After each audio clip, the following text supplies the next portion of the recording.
प्रिय बच्चों, मैं बीबी सिंह बापू के प्रश्न शीर्षक के साथ एक बार पुनः आपके बीच में उपस्थित हुआ हूँ। तो आइए हम इस कविता की संदर्भ सहित व्याख्या देखते हैं। तो कविता की जो व्याख्या है, जितने भी कविताएं हैं शीर्षक के अंतर्गत व्याख्या एक समान होगी। अगली कविता हम देखते हैं। पश बल की कारा से जग को दिखलाई आत्मा की विमुक्ति, विदेश घृणा से लड़ने को सिखलाए दुर्जय प्रेम युक्त, बरश्रम प्रसूत से की कृतार्थ, तुमने विचार प्रणीत उक्ति, विश्वान रक्त है अनासक्त, सर्वस्व त्याग को बना मुक्ति। तो हम बताए हैं कि संदर्भ पहले की तरह लिखना है और इसके बाद हम इसकी व्याख्या देखते हैं। और व्याख्या से पहले थोड़ा हम शब्दार्थों पर भी ध्यान देंगे। पशु बल, पाश्विक शक्ति, बल माने शक्ति। कारा, कारा माने होता कारागार या जेल, और कहीं कहीं कारा का अर्थ है बंदी से भी लिया जाता है, जैसा कि नीचे कविता में मिलेगा। तो एक कारा का मतलब हुआ कारागार अर्थात जेल है, और कहीं कहीं कारा का अर्थ है बंदी से भी लिया जाएगा अर्थात कैदी। जग माने संसार, विमुक्त माने मुक्ति का रास्ता, मोक्ष। विदेश यानी ईर्ष्या द्वेष। दुर्जय जिसे कठिनाई से जीता जा सके। प्रेम युक्ति, युक्ति माने तरीका, यानी प्रेम करने का तरीका, प्रेम करने का रास्ता। वर माने श्रेष्ठ, श्रम प्रसूति यानी श्रम से उत्पन्न, प्रसूति माने उत्पन्न। वर माने होता है श्रेष्ठ है। ध्यान देंगे, वर का हम दो माने बताएंगे, परीक्षा की दृष्टि से बहुत ही इम्पोर्टेंट है। जैसा कि एक शब्द के दो भिन्न भिन्न अर्थ लिखने होते हैं, तो वर के माने हम बताएंगे। तो वर माने होता है श्रेष्ठ, वर माने होता है वरदान, वर माने होता है दूल्हा। अब देखें, इसका तीन अर्थ निकल करके आ रहा है, लेकिन जो कविता के साथ इसका संबंध है उस वर माने होगा श्रेष्ठ। प्रणीत माने होता है परिवर्तित करना, बदलना। उक्ति माने कथन। विश्वान रक्त, विश्व से प्रेम करने वाले, विश्व धन अनुरक्त यानी विश्व प्रेम में लीन, संसार से प्रेम करने वाले। अनासक्त यानी अनधन आसक्त, आसक्त से रहित, आसक्त से ही। सर्वस्व त्याग, सब कुछ त्याग कर। मुक्ति माने मुक्ति देना या मोक्ष प्रदान करना, तो मुक्ति का तात्पर्य होगा मोक्ष से। अब आइए इसकी व्याख्या देखते हैं। पशु बल की कारा से जग को दिखलाई आत्मा की विमुक्ति।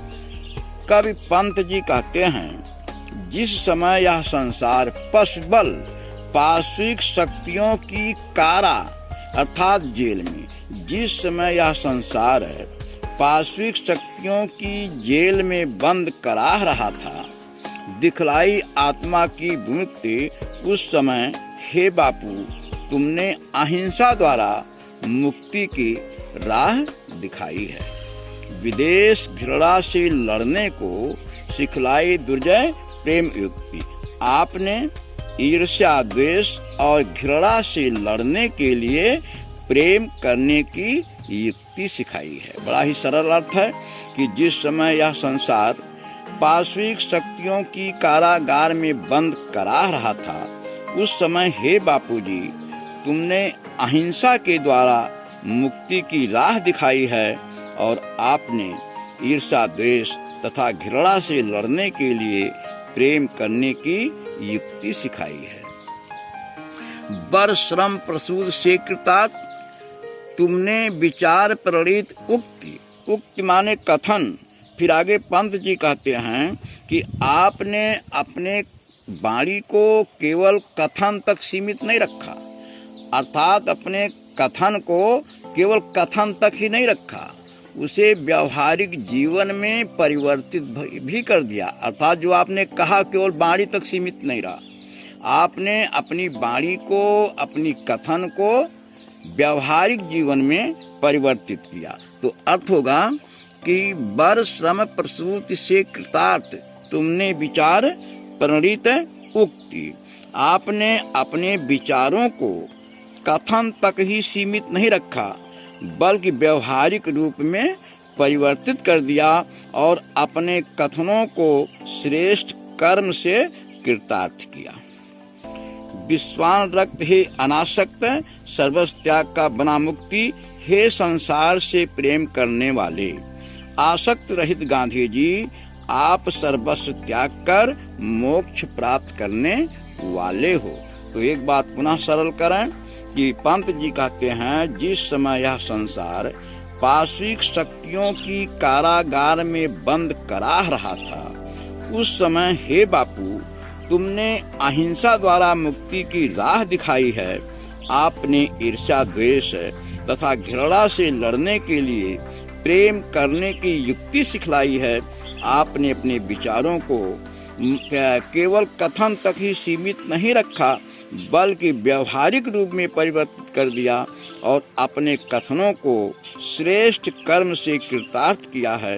हे संसार से प्रेम करने वाले आसक्त रहित गांधी जी, आप सर्वस्व त्याग कर मोक्ष प्राप्त करने वाले हो। आइए इसी क्रम में हम अगली कविता देखते हैं। उर के चरखे में कात सूक्ष्म, युग का विषय जनित विषाद है, गुंजित कर दिया गगन जग का, भर तुमने आत्मा का निनाद है। रंग रंग खद्दर के सूत्रों में नवजीवन आशा इस प्रहलाद, मानवीय कला के सूत्रधार हर लिया यंत्र कौशल प्रवाद। अब इसका भी हम थोड़ा शब्दार्थ देखेंगे।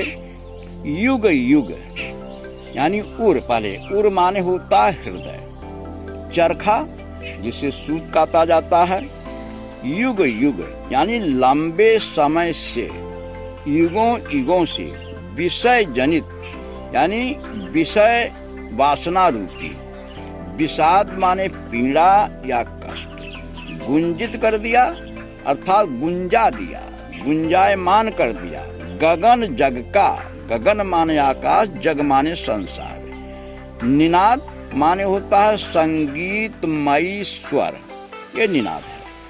रंग रंग माने रंग भरना, खद्दर ये खादी वस्त्र, सूत्र माने होता है सूत या धागा। अब हम सूत पर भी एक चीज बताएंगे, जो मिलते जुलते शब्द होते हैं उनके अर्थ अलग अलग करने होते हैं, जिसे सूत और सुत परीक्षा की दृष्टि से बहुत ही इम्पोर्टेंट शब्द है। नोट करें अपनी कॉपी पर। तो सूत सुत, एक पर बड़ा ऊ का मात्रा है, एक पर छोटा ऊ का मात्रा है, तो क्या हुआ सूत सुत। अब इसके भिन्न भिन्न अर्थ लिखने हैं। तो सूत माने धागा, सूत्र, और एक सुत माने पुत्र। बहुत ही इम्पोर्टेंट शब्द हैं ये, इसको नोट करिए। सूत सुत यानी धागा और पुत्र। ठीक, और भी शब्द मिलेंगे, हम बीच बीच में बताते रहेंगे। नवजीवन यानी नया जीवन, स्पृहलाद माने उल्लास या प्रसन्नता। मानवीय कला यानी जो मानवीय कला है, मानवता है। यंत्र माने यांत्रिक, कौशल माने होता है चतुराई या चतुरता, प्रवाद माने होता है चुनौती। तो व्याख्या देखेंगे कि युग उर के चरखे में कात सूक्ष्म, युग युग का विषय जनित विषाद, गुंजित कर दिया गगन जग का, भर तुमने आत्मा का निनाद। तो जैसा कि हम जानते हैं कि गांधी जी ने चरखा आंदोलन चलाया था, और गांधी जी का वह चरखा आंदोलन केवल आर्थिक दृष्टि से नहीं था, आर्थिक दृष्टि के साथ साथ है मानव को आत्म शुद्धि करना भी था। ये चरखा आंदोलन का उद्देश्य था। तो उर के चरखे में कात्म सूक्ष्म, युग का विषय जनित विषाद।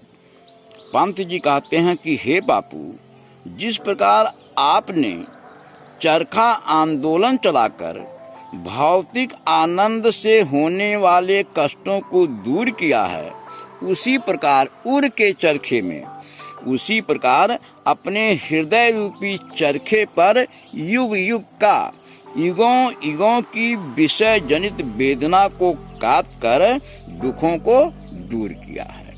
2 लाइन का थोड़ा कठिन है, और भी हम सरल कर दें कि पंत जी कहते हैं कि हे बापू, जिस प्रकार आपने चरखा आंदोलन चलाकर भौतिक आनंद से होने वाले कष्टों को दूर किया है, उसी प्रकार अपने हृदय रूपी चरखे पर युग युग की विषय जनित वेदना को काट कर दुखों को दूर किया है। गुंजित कर दिया गगन जग का, भर तुमने आत्मा का निनाद। फिर आगे पंत जी कहते हैं, और चरखे की गूंज के साथ ही आत्मा की संगीतमयी गूंज को आकाश में गुंजायमान कर दिया। गुंजित कर दिया गगन जग का, भर तुमने आत्मा का निनाद, अर्थात चरखे की गूंज के साथ ही आत्मा की संगीतमयी गूंज को आकाश में गुंजायमान कर दिया या आकाश भर में भर दिया। रंग रंग खद्दर के सूत्रों में नवजीवन आशा स्पृहलाद।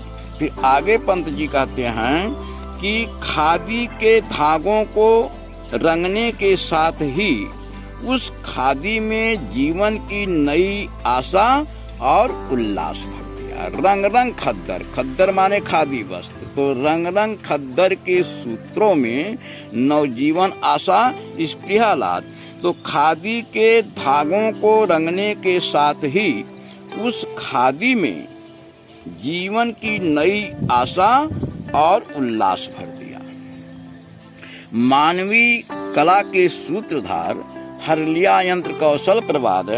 तो आगे पंत जी कहते हैं कि हे मानवीय कला के सूत्रधार बापूजी, आपने यंत्रीकरण से उत्पन्न दुखों को दूर किया, अर्थात आपने हर चुनौतियों को स्वीकार करते हुए यंत्रीकरण से उत्पन्न दुखों को दूर किया। तो सरल करें कि हे बापू, जिस प्रकार आपने चरखा आंदोलन चलाकर भौतिक आनंद से होने वाले कष्टों को दूर किया है, उसी प्रकार अपने हृदय रूपी चरखे पर युगों युगों की विषय जनित वेदना को काट कर दुखों को दूर किया है, और उस चरखे की गूंज के साथ ही आत्मा की संगीतमयी गूंज को आकाश में गुंजायमान कर दिया। खादी के धागों को रंगने के साथ ही उस खादी में जीवन की नई आशा और उल्लास भर दिया है। हे मानवीय कला के सूत्रधार बापूजी, आपने हर चुनौतियों को स्वीकार कर यंत्रीकरण से उत्पन्न दुखों को दूर किया है।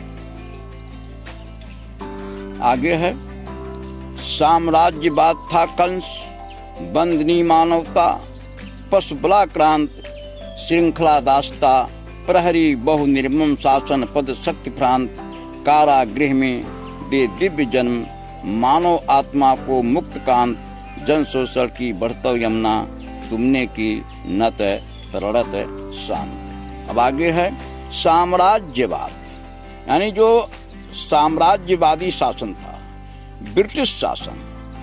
तो उस समय जो साम्राज्यवादी शासन था वो कंस के समान था, निर्दयी कंस के समान था। बंदनी मानवता, और जो मानवता थी वो जेल में बंद देवकी के समान थी। जिस प्रकार से अन्यायी अत्याचारी कंस ने देवकी को कारागार में बंद कर दिया था, तो उस समय का जो ब्रिटिश शासन साम्राज्यवादी शासन था वो निर्दयी कंस के समान था, और मानवता देवकी के समान बंदिनी थी। पशु बलाक्रांत, पार्श्विक शक्तियों से लोग भयभीत थे। आक्रांत माने भयभीत होना, पीड़ित होना। पार्श्विक शक्तियां जो थीं, उस पार्श्विक शक्तियों से लोग भयभीत थे, श्रृंखला दास्ता और भारतीयों के पैर गुलामी की जंजीर से जकड़े हुए थे।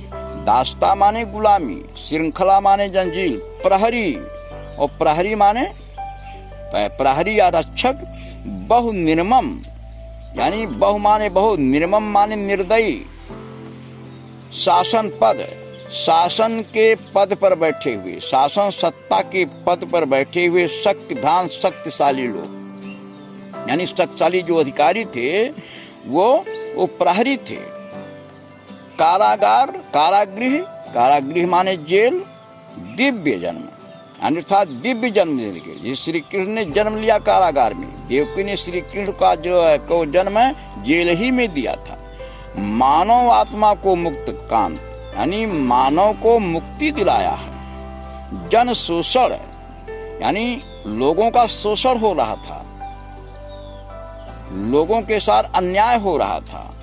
बढ़ती यमुना, तो उदाहरण दिया है जिस प्रकार से बढ़ती हुई यमुना नदी के जल को श्री कृष्ण ने शांत कर दिया था और यमुना नदी श्री कृष्ण के चरणों को स्पर्श कर, यानी श्री कृष्ण ने यमुना नदी को अपने चरणों में झुका दिया था और यह यमुना नदी शांत होकर धीरे धीरे बहने लगी थी। पद प्रणत शांत, पद प्रणत यानी अपने पैरों में झुकाना, नत माने झुकाना, तुमने की नत पद प्रणत शांत यानी गंगा यमुना नदी को शांत किया। तो आइए हम पूरी व्याख्या देखते हैं। साम्राज्यवाद था कंस, बंदनी मानवता, पशु बलाक्रांत, श्रृंखला दास्ता, प्रहरी बहु निर्मम शासन पद, शक्ति भ्रांत, कारागृह में दे दिव्य जन्म, मानव आत्मा को मुक्त कांत, जन शोषण की बढ़ती यमुना, तुमने की नत पद प्रणत शांत। तो पंत जी कहते हैं कि साम्राज्यवाद था कंस, ब्रिटिश शासन भारतीयों के लिए कंस के समान था। बंदिनी मानवता और भारतवासी जेल की कैदी देवकी के समान थे। समझ में आ रहा होगा कि साम्राज्यवाद था कंस, ब्रिटिश शासन भारतीयों के लिए कंस के समान था। भारतवासी जेल की कैदी देवकी के समान थे। पशु बलाक्रांत, पार्श्विक शक्तियों से लोग भयभीत थे, पीड़ित थे। श्रृंखला दास्ता और पैर गुलामी की जंजीरों से जकड़े हुए थे, यानी भारतवासियों के पैर गुलामी की जंजीरों से जकड़े हुए थे। प्रहरी बहु निर्मम शासन पर शक्ति भ्रांत और शासन सत्ता के पद पर बैठे हुए बड़े बड़े अधिकारी ही उस जेल के प्रहरी थे। और कौन? निर्मम यानी निर्दयी अधिकारी। शासन सत्ता पर बैठे हुए बड़े बड़े निर्दयी अधिकारी उस जेल के प्रहरी थे। कारागार में दिव्य जन्म, मानव आत्मा को मुक्त काम। तो पंत जी कहते हैं कि जिस प्रकार देवकी ने श्री कृष्ण को जेल में जन्म देकर कंस के अत्याचारों का दमन कराया, उसी प्रकार हे बापू, तुमने भी देश के कल्याण के लिए, देश हित के लिए अनेक बार जेल जाकर मानव जाति को मुक्त कराया। कारागार में दिव्य जन्म, मानव आत्मा को मुक्त काम।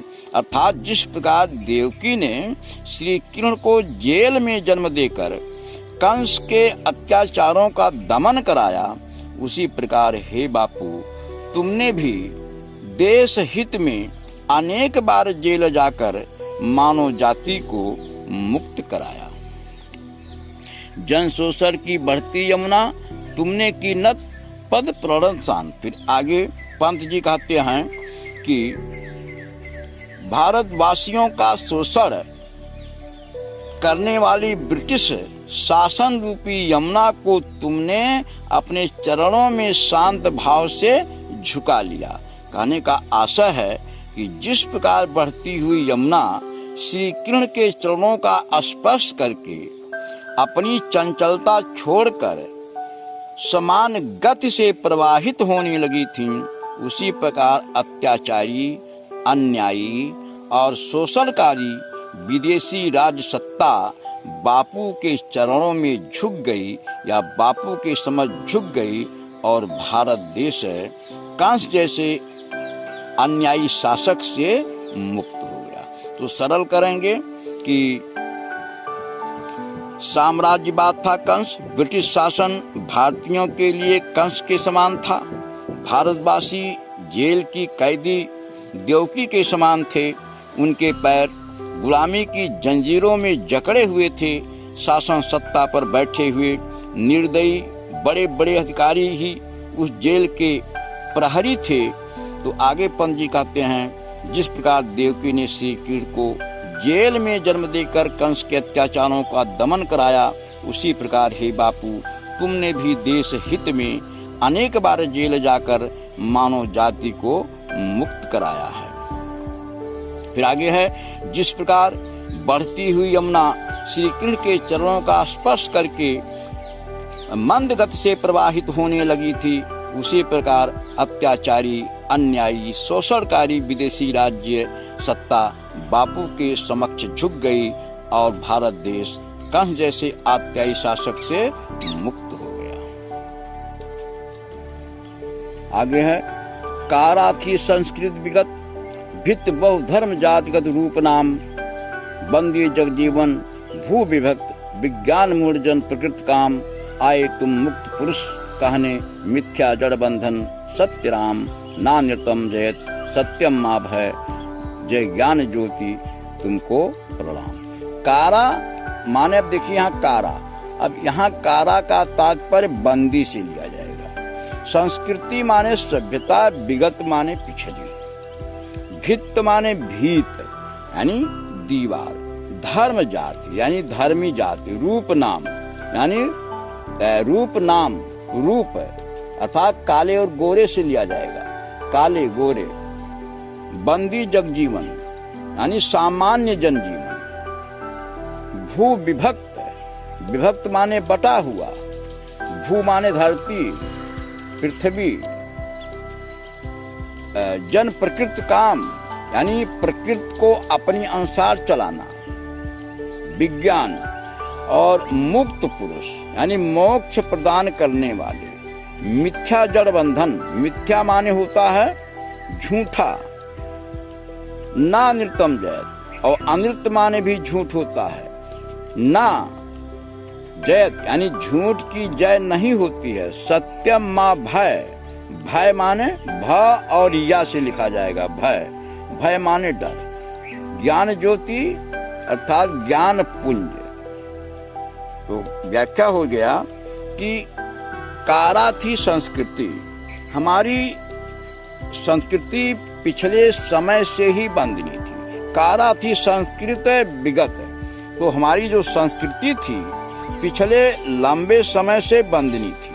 कहने का भाव है सब कुछ विदेशियों की इच्छा अनुसार चलता था, जो विदेशी चाहते थे वही होता था, उनकी इच्छा अनुसार हर कार्य होता था। तो इसलिए हमारी जो संस्कृति थी वो पूरी तरह से बंधनी थी, हमें अपनी सभ्यता और संस्कृति के अनुरूप कुछ भी करने की आजादी नहीं थी। हमारे बीच में धर्म, जात, ऊंच नीच, गोरे काले आदि की अनेक दीवारें खड़ी थी। कारा थी संस्कृति विगति, भित्त बहुरूप जातिगत रूप नाम, हमारी जो पिछली संस्कृति थी वो बंधनी थी, अर्थात सब कुछ विदेशियों की इच्छा अनुसार होता था, हमें कुछ भी करने की स्वतंत्रता नहीं थी। हमारे बीच में धर्म, जाति, ऊंच नीच, गोरे काले आदि की अनेक दीवारें खड़ी थी जो हमारी प्रगति में बाधा उत्पन्न कर रही थी। इस प्रकार हमारा संपूर्ण जनजीवन कैद में था, अर्थात सारी धरती क्षेत्रवाद, भाषावाद के आधार पर बंटी हुई थी। विज्ञान की प्रगति के कारण मनुष्य प्रकृति को अपनी इच्छा अनुसार संचालित करने का प्रयास कर रहा था। विज्ञान मुंजर प्रकृति काम। विज्ञान की प्रगति के कारण विवेकहीन मनुष्य प्रकृति को अपनी इच्छा अनुसार चलाने का प्रयास कर रहा था। ऐसी विषम परिस्थितियों में हे गांधी जी, आप हमारे बीच जीवन मुक्त योगी के रूप में अवतरित हुए। आए तुम मुक्त पुरुष, तुम जीवन मुक्त योगी के रूप में अवतरित हुए। मानवता को मुक्त करने के लिए, यानी मानवता में जो विसंगतियां थीं, मानव में जो विसंगतियां थीं, उसे मुक्त करने के लिए और हमें यह संदेश देने के लिए आप हमारे बीच में अवतरित हुए कि इस संसार के सारे रिश्ते नाते झूठ और व्यर्थ है, मिथ्या जड़ बंधन। इस संसार के सारे रिश्ते नाते हैं वो मिथ्या हैं, झूठ हैं। सत्य राम, अगर सत्य कोई है तो राम है, अर्थात राम ही सत्य है। यहाँ नार्तम जयते, यहाँ असत्य की जीत नहीं होती है, अर्थात सत्य की जीत होती है, झूठ की जीत नहीं होती है। सत्यम, हमेशा सत्य की जीत होती है। माँ भय, इसलिए भयभीत मत हो। जय ज्ञान ज्योत तुमको प्रणाम। हे ज्ञान पुंज बापू जी, मैं तुमको प्रणाम करता हूँ। तो एक बार सरल कर लें। कवि पंत जी कहते हैं, हमारी संस्कृति पिछले लंबे समय से बंधनी थी। सब कुछ विदेशियों की इच्छा अनुसार होता था। हमें कुछ भी इच्छा अनुसार करने की स्वतंत्रता नहीं थी। हमारे बीच में धर्म, जात, ऊंच नीच, गोरे काले आदि की अनेक दीवारें खड़ी थीं जो हमारी प्रगति में बाधा उत्पन्न कर रही थीं। संपूर्ण सामान्य जनजीवन कैद था। सारी धरती क्षेत्रीयता, भाषावाद के आधार पर बटी हुई थी। विज्ञान की प्रगति के कारण विवेकहीन मनुष्य प्रकृति को अपनी इच्छानुसार चलाना चाहता था। ऐसी विषम परिस्थितियों में बापूजी हमारे बीच जीवन मुक्त योगी के रूप में अवतरित हुए। मानवता को उपर्युक्त विसंगतियों से मुक्त करने के लिए और हमें यह संदेश देने के लिए हमारे बीच में अवतरित हुए कि यह संसार में सारे रिश्ते नाते झूठ हैं। इस संसार में यदि कुछ शाश्वत और सत्य है तो वह राम का नाम है। यहाँ असत्य की नहीं बल्कि सत्य की जीत होती है। इसलिए कभी भय मत करो। ऐसी ज्ञान की ज्योति बापूजी को हम प्रणाम करते हैं। इस तरह से बापू के प्रशीर्षक की व्याख्या पूरी होती है। अब हम अगले कवि के साथ, अगली कविता के साथ पुनः आपके बीच में होंगे। बहुत बहुत धन्यवाद।